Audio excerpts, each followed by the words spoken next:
Hello, fabulous fourth grade families. I have recently added some things to Renweb, and I thought I'd show you where to find those and what's on there.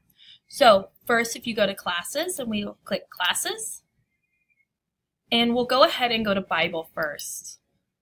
You click Bible and you go to resources. Notice I have added a document. Those are our memory verses for the rest of the school year.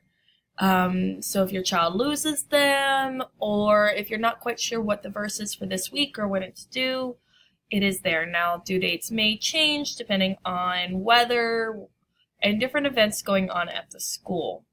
Alrighty, if we go back to classes, and let's go then to math. Now we click math, and in the resources, I have uploaded examples and practice sheets for all of the speed drills. So you can see exactly what your child is working on in class, and if they get stuck on one, they can absolutely go home, practice, and then be ready to do it in class. Good. And then next we have spelling. Now spelling is real quick. We have resources, and this is Spelling City. Spelling City, you can go down and find your child's list, but you can also play games. If you have any questions, please let me know and I will be happy to help.